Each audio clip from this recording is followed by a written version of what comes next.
آپ نے خود کبھی تصدیق نہیں کی. آج تک کسی سنی عالم نے یا سنی پبلک میں سے کسی شخص نے اہل تشیع کی مسجد میں جا کے قرآن کو فزیکلی خود چیک کیا ہے کہ وہ کتنے پاروں والا قرآن چھاپ رہے ہیں یا وہ کس قرآن کو مانتے ہیں؟ تو آپ کو پتہ چل جاتا. یہ جو میرے ہاتھ میں قرآن ہے نا میرے بھائی، یہ سعودیہ سے چھپا ہوا ہے، اور یہ جس رائٹر کا لکھا ہوا ہے نا وہ ابھی بھی زندہ ہے. 15-20 سال اسے شافاد پرنٹنگ پریس والوں نے جاب دیے رکھی. میں 80s کی بات کر رہا ہوں. اسی وقت انہوں نے اس سے یہ قرآن لکھوایا، اور کمال کی اس کی رائٹنگ ہے کہ ہر صفحے کے اوپر آیت مکمل ہو رہی ہے ایک. یہ آلموسٹ آپ دیکھ لیں 500 سے بھی زیادہ، 600 صفحات کے اوپر یہ مصحف ہے، اور اس کا نام ہے عثمان طٰہٰ. دمشق شام کا وہ رائٹر ہے جس نے یہ کاتب جس نے یہ قرآن لکھا ہے. یہ بلو بائنڈنگ کے ساتھ سعودیہ سے چھپ رہا ہے، یہی ریڈ بائنڈنگ کے ساتھ اسی کے رائٹس ہیں جو ایران سے چھپ رہا ہے. آپ پاکستان میں شیعہ کا کوئی بھی مدرسہ دیکھ لیں اس میں یہی قرآن پڑھا ہوگا، سیم چھاپا. تو یہ پھر جھوٹے پروپیگنڈے انہوں نے کیوں کیے ہوئے ہیں خام خواہ کہ جی ان کا تو یہ عقیدہ ہے. بھائی قرآن جو ہے یہ مشرق سے لے کر مغرب تک، شمال سے جنوب تک، دنیا میں ہر مسلمان کے گھر ایک ہی مصحف ہے، کوئی اختلاف نہیں ہے مصحف کے اوپر. کتابوں کے اندر اگر روایتوں کا چکر آیا تو وہ تو میری الگ سے ویڈیو ریکارڈ موجود ہے.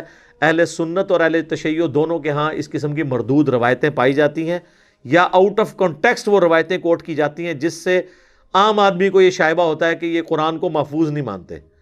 اور آپ کو حیرانگی ہوگی کہ صرف سنی نہیں، شیعہ بھی اہل سنت کے بارے میں اس طرح کے دعوے کرتے ہیں کہ یہ اس قرآن کو محفوظ نہیں مانتے. اور اس قرآن کے بارے میں جس کے بارے میں قرآن میں خود گارنٹی ہے، سورۃ الحجر کی آیت نمبر 9، اِنَّا نَحْنُ نَزَّلْنَا الذِّكْرَ وَإِنَّا لَهُ لَحَافِظُونَ. اس الذکر یاد دہانی کو، اس کتاب کو ہم نے نازل کیا، ہم ہی اس کی حفاظت کرنے والے ہیں. اللہ نے حفاظت کی گارنٹی خود لی ہوئی ہے، تو اس کے لیے کسی عالم دین سے سرٹیفکیٹ کی ضرورت نہیں ہے. جھوٹے پروپیگنڈے ہوتے ہیں. اور وہ یہ جو پہلے مجھ سے پھکی والا جواب لے لیں، یہ کہتے ہیں جی شیعہ چونکہ گستاخ صحابہ ہے نا اس لیے آپ کو ان میں کوئی حافظ نہیں ملے گا. اچھا، تو میرا سوال ہے کہ گستاخ صحابہ بڑا مسئلہ ہے یا گستاخ رسول ہونا؟ تو بریلویوں کے نزدیک اہل حدیث اور دیوبندی پکے گستاخ رسول ہیں، تو پھر اہل حدیث اور دیوبندیوں میں کوئی حافظ قرآن نہیں ہونا چاہیے. ہائے ہائے ہائے ہائے، کیسی پھکی ہے اس تو بڑی پھکی. گستاخ رسول بڑی چیز ہے یا اللہ کا گستاخ ہونا؟ ہاں، تو اہل حدیث اور دیوبند کے نزدیک بریلوی مشرک ہیں اور وہ اللہ کے گستاخ ہیں کیونکہ اللہ کے ساتھ شرک کر رہے ہیں. تو بریلویوں میں تو کوئی حافظ قرآن نہیں پھر ہونا چاہیے. تو کیا پریکٹیکلی ایسا ہی ہے کہ بریلویوں کے اندر کوئی حافظ قرآن نہیں ہے، دیوبند اور اہل حدیث کے اندر کوئی حافظ قرآن نہیں ہے؟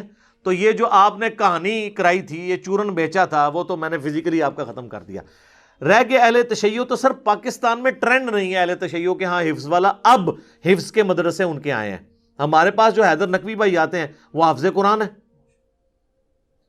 اور ماشاءاللہ اس طرح ان کو کراس ریفرنسز یاد ہیں کہ آپ حیران ہو جائیں. بڑے پکے حفاظ بھی اس طرح نہیں کہ ریفرنس کوٹ کر سکتے. ایران میں ہزاروں حفاظ ہیں، پاکستان میں بھی اب کئی ایک حفظ کے مدرسے شروع ہیں. اور اہل تشیع کے ہاں جو سب سے ایک سمجھ لیں کم درجے کا فرقہ جسے اثنا عشری شیعہ جو ہیں وہ گمراہ سمجھتے ہیں، وہ ہیں اسماعیلیہ، اور ان کی بھی برانچ ہے بوہریہ. اسماعیلی بوہری جو ہے نا انڈیا میں ہزاروں حفاظ ہیں ان کے اندر. ایک ایک خاندان میں سارے گھر والے حافظ ہیں. ترجمہ ویسے کسی کو نہیں آتا. وہ مجھ سے رابطہ کرتے ہیں نا، ایک بھائی ریورٹ ہوئے، کویت میں رہتے تھے، تو وہ کہتے ہیں میں نے آپ کی ویڈیوز دیکھ کے قرآن ترجمے سے پڑھا تو مجھے پتہ چلا کہ میرا یعنی عقیدہ قرآن کے مطابق نہیں ہے، لیکن وہ کہتے ہیں ہمارے خاندان میں چھوٹے چھوٹے بچے حافظ ہیں. حفظ کرنے کے اوپر جو ہے نا وہ پورے کا پورا زور ہے، عقیدوں پہ نہیں. لہٰذا یہ جو آپ اتنے عرصے سے کہانیاں کروا رہے تھے، بڑے بڑے انہوں نے مناظروں کی نا سٹوریاں بنائی ہوئی ہیں کہ ایک بار شیعہ ایک سنی کو گھیر گھار کے شیعہ ڈکلیئر کر کے مناظرے میں لے آئے، اور وہ حافظ تھا کیونکہ شیعہ کے پاس تو حافظ ہی کو نہیں ہوتا، اور وہ آ کے وہاں پہ بھول گیا. ایڈی کہانیاں بنائی ہیں سر.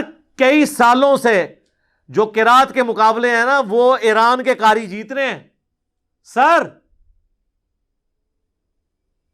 سارے بزرگوں کی ہر چیز ہی کہانی نکلی، آواز اڑنا بھی کہانی نکلی، اور جو زمین دی چیزیں سن وہ بھی غلط، اڑنے والی بھی غلط. اور یہ بکری والا انہوں نے جو پٹی پڑھا دی کہ جی وہ بکری کھا گئی تھی، بکری والی حدیث تو سنن ابن ماجہ میں ہے 1944، آپ حدیث سنن ابن ماجہ انٹرنیشنل نمبر کے مطابق کھول لیں اسلام 360 میں، کہ وہ سیدہ عائشہ کہتی ہیں کہ نبی علیہ السلام کی وفات تک میرے پاس وہ اوراق موجود تھے جس میں قرآن کی یہ آیات لکھی ہوئی تھی کہ جس کا تعلق بڑی عمر کی رضاعت کے ساتھ تھا، اور یہ ہے کہ وہ 1 یا 2 دفعہ دودھ پینے سے حرمت ثابت نہیں ہوتی رضاعت کا رشتہ، اور ہم وہ پڑھتے تھے، اور حتیٰ کہ حضور کی وفات ہو گئی اور وہ میرے تکیے کے نیچے وہ رکھا ہوا تھا، اچانک ایک دن بکری آئی تو وہ اس کو کھا گئی، کیونکہ اس وقت وہ پتوں کے اوپر اور اس چمڑے کے اوپر لکھا جاتا تھا۔ تو یہ تو سر سنن ابن ماجہ سنیوں کی کتاب میں ہے کہ بکری کھا گئی، اور بکری کھانے سے کیا ہوا؟ قرآن سے آیات ختم ہوگی۔ ویسے یہ آیات جو ہے نا یہ تو منسوخ ہے، یہ تو ویسے ہی آپ کو قرآن میں نہیں ملنے لگی، اور اس طرح کی احادیث کے اوپر تعویل کرتے ہیں اہل سنت۔ یہ تو صحیح مسلم میں بھی ہے کہ سیدہ عائشہ کہتی ہیں کہ پہلے اللہ کی کتاب میں یہ حکم نازل ہوا، پھر یہ حکم نازل ہوا کہ 5 دفعہ کم از کم اگر کوئی دودھ بچہ پی لے تو حرمت ثابت ہوتی ہے۔ تو اللہ کی کتاب میں تو کہیں موجود نہیں ہے، تو وہ اہل سنت کہتے ہیں یہاں کتاب سے مراد شریعت ہے، اور کتاب میں پڑھتے تھے رجم کی آیات، وہ سنن ابن ماجہ کی 1944 حدیث میں جو ہے وہ کہتے ہیں قرآن میں پڑھنے سے مراد ہے قرآن کی تشریح میں پڑھتے تھے۔ دیکھا اپنے کس طرح تعویل کر دینے، ٹھیک ہے ہم مان لیتے ہیں تعویل کو۔ تو سر شیعہ کے لیے پھر یہی والی تعویل آپ قبول کیا کریں، وہ بھی اگر صحیح بخاری سے آپ کو وما خلق الذکر والانثی وخلق الذکر والانثی ابن مسعود کی روایت میں اختلاف بتاتے ہیں، تو آپ کہتے ہیں قرآن 7 قرات میں نازل ہوا ہے، تو وہاں پہ بھی اختلاف۔ بہرحال اس وقت جو مصحف ہمارے ہاتھ میں نا اس کے اوپر اجماع ہے، ٹھیک ہے، جو مشرق سے لے کے مغرب تک، شمال سے لے کر جنوب تک یہی مصحف ہے۔ لہٰذا یہ بکری کھانے والی روایت تو آندہ آپ نے بیان نہیں کرنی ہے، اور دوسرا پارے تو نبی علیہ السلام کے زمانے میں ہے ہی نہیں تھے، کہاں سے کھا جانے تھے؟ نبی علیہ السلام کے زمانے میں تو صورتیں تھیں، یا صحابہ کے زمانے میں منزلیں ہوئیں تاکہ 7 منزلیں ایک ہفتے میں کوئی قرآن مکمل کر لے۔ بعد میں جب تھوڑی سستی آئی تو پھر اس کو 30 پاروں میں ڈیوائڈ کیا گیا کہ اگر کسی نے مہینے میں قرآن مکمل کرنا ہے تو روز کا 1 پارہ پڑھ لے۔ یہ تو بنو امیہ کے دور کے اندر پہاڑوں ان کی پاروں کی ڈویژن ہوئی ہے، اس لیے آپ دیکھیں سعودیہ میں آپ کو کئی قرآن ملیں گے جو پاروں کی تفریق کے بغیر پرنٹ ہوئے ہیں، وہ اس تفریق کو مانتے ہی نہیں ہیں۔ تو لہٰذا یہ بکری کھا گئی تھی، یہ بالکل جھوٹ ہے، اور یہ بھی جھوٹ ہے کہ حافظ نہیں ہوتا، ورنہ تو میں نے بہت بڑی بات کر دی ہے کہ اگر صحابہ کے گستاخ میں کوئی حافظ نہیں ہے تو رسول اللہ کے گستاخ یعنی دیوبندی اور اہل حدیث بقول بریلویوں کے ان میں بھی کوئی حافظ نہیں ہونا چاہیے۔ تو امام کعبہ تو ہر دفعہ مصلی سناتا ہے، جس کے پیچھے آپ کہتے ہیں نماز نہیں ہوتی ہے، اس کو حفظ کیسے ہو گیا ہوا ہے؟ سر میرا تو یہ دعویٰ ہے کہ کافر بھی قرآن کو حفظ کرے نا اس کو بھی حفظ ہو جائے گا۔ سر گرو نانک کو 14 پارے یاد تھے، یہ تو مسلمان فخریہ بتاتے ہیں، یہ تو نالج کی بات ہے، کوئی بھی حاصل کر لے۔ اور بقول دیوبند اور اہل حدیث کے بریلوی جو ہیں اللہ کے گستاخ ہیں، شرک کرتے ہیں، تو بریلویوں میں تو اتنے حافظ ہیں، صرف الیاس قادری صاحب نے جتنے حافظ نکال دیے ہیں، آندہ تو 50 سال آپ حافظ نہ پیدا کریں، اتنے حافظ انہوں نے مدنی منوں کی شکل میں مدرسۃ المدینہ سے نکال دیے ہوئے ہیں۔ تو حفظ کرنے سے کیا ہو جاتا ہے؟ تو شیعہ کے ہاں بھی میرے بھائی ہزاروں حفاظ موجود ہیں، آپ جائیں ان سے، وہ آپ کو بتائیں گے کہ جناب یہ حافظ ہیں، آپ ان سے ملیں، پھر آپ نے کوئی نیا بہانہ گھڑنا ہے۔ حفظ چاہے ادھر کسی نے کیا ہو چاہے ادھر کیا ہو، جب تک اس کے مطابق نہیں اپنے آپ کو کرتا نا کوئی فائدہ نہیں ہے۔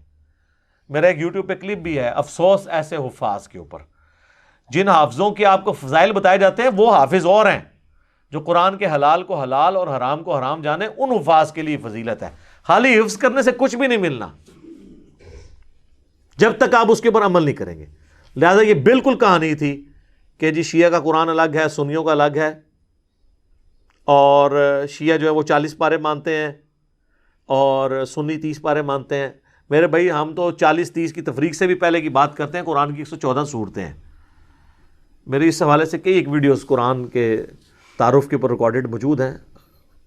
قرآن کی جو تفسیر ریکارڈ ہوئی اس میں پہلے 6 لیکچرز قرآن کے انٹروڈکشن میں میں نے 40 پوائنٹس کور کیے ہیں، اس میں میں نے یہ چیزیں ڈسکس کی تھی کہ خدا کے لیے ایک دوسرے پہ جھوٹے الزام لگانا چھوڑیں۔ غیر مسلم جب اس طرح کے مناظرے ویڈیوز دیکھتے ہوں گے تو کیا سوچتے ہوں گے مسلمانوں کے بارے میں کہ ان کا تو اپنی ایک جو کتاب ہے اس کے اوپر ہی کوئی اتفاق نہیں ہے جبکہ پریکٹیکلی سب یہی قرآن پڑھ رہے ہیں. بتائیں نا کسی شیعہ کے گھر سے دوسرا قرآن نکلا ہے یا کسی سنی کے گھر سے دوسرا قرآن نکلا ہے, پریکٹیکلی تو اسی کو فالو کر رہے ہیں. تو پھر بات خام خواہ چند کمزور روایات یا آؤٹ آف کانٹیکس روایات اٹھا کر, جن کو سنی شیعہ کے بڑے محدثین خود ریجیکٹ کرتے ہوں یا تعویل کرتے ہوں, وہ آپ ان کے کھاتے میں تو نہ ڈالیں. امین الحسینی صاحب ہیں ایک شیعہ کے اسکالر, انہوں نے کتاب لکھی ہے شیعت کا مقدمہ. اس میں شیعہ کے اوپر جو الزامات ہیں ان کے جواب دیے انہوں نے کہ یہ تو آپ کی پبلک نے آپ کو پڑھایا ہوا ہے, ایسا تو نہیں ہے.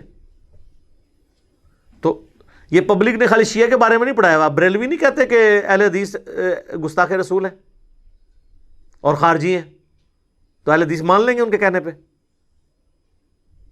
اور اہل حدیث کے کہنے کے اوپر بریلوی اپنے آپ کو مشرک مان لیں گے. تو سب ایک دوسرے کو کہہ رہے ہیں, اسے کیا فرق پڑتا ہے؟ پریکٹیکلی بات کریں اور علمی اختلاف کریں, تکفیر کسی کی نہ کریں.